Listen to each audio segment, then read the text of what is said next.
প্রধান উপদেষ্টা অধ্যাপক ডক্টর মোহাম্মদ ইউনূস বলেছেন, ফেব্রুয়ারির জাতীয় নির্বাচন ও গণভোটের মাধ্যমে বাংলাদেশের ভবিষ্যৎ নির্ধারিত হবে। ২৪-এর ছাত্র জনতা গণঅভ্যুত্থানের সময় তরুণরা যা করে দেখিয়েছে তা কোনো বিশ্ববিদ্যালয়ে শেখেনি বলে মন্তব্য করেন তিনি।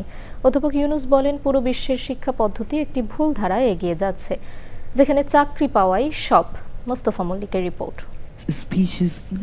ঢাকায় ৩ দিনের এই সম্মেলনের শিরোনাম উচ্চশিক্ষার অবস্থা এবং ভবিষ্যতের পথের উপর দক্ষিণ এশীয় আঞ্চলিক সম্মেলন ২০২৬।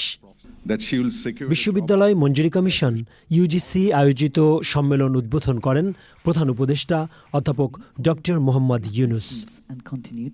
অনুষ্ঠানে অংশ নিচ্ছেন যুক্তরাজ্য, মালদ্বীপ, মালয়েশিয়া, নেপাল, পাকিস্তান, শ্রীলঙ্কা ও বিশ্বব্যাংকের ৩০ জন আন্তর্জাতিক প্রতিনিধি।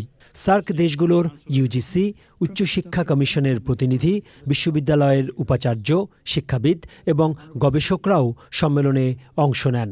প্রধান উপদেষ্টা বলেন, দায়িত্ববোধের অংশ হিসেবে বাংলাদেশ এই সম্মেলনের আয়োজন করে।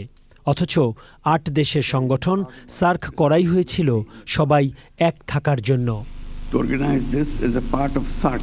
পরিকল্পনা এবং দায়িত্ববোধ থেকে এমন সম্মেলনের আয়োজন, এ ধরনের কর্মযজ্ঞের জন্যই আসলে সার্ক তৈরি করা হয়েছিল। সার্ককে আমরা ভুলে গেছি, এটা আমাদের জন্য লজ্জার। অথচ সার্ক করাই হয়েছিল আমরা একে অপরের কাছ থেকে শিখব। প্রধান উপদেষ্টা বলেন, একটি চাকরি পাওয়ার জন্য বিশ্ব শিক্ষা ব্যবস্থা ভুল ধারণা নিয়ে এগিয়ে যাচ্ছে। আমার নিজস্ব মত হচ্ছে, আমাদের শিক্ষা পদ্ধতি ভুল।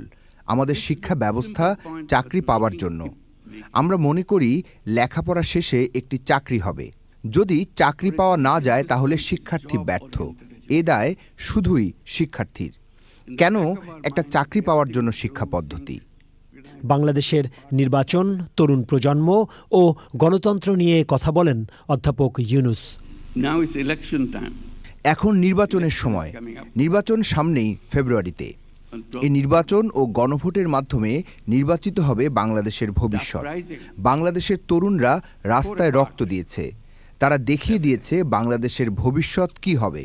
অথচ এই বিষয়ে তারা বিশ্ববিদ্যালয়ে কোনো শিক্ষা পায়নি, কোনো কোর্স করেনি। আগামী ১৫ই জানুয়ারি শেষ হবে এই সম্মেলন। Mostafa Mallik, Channel I, Dhaka.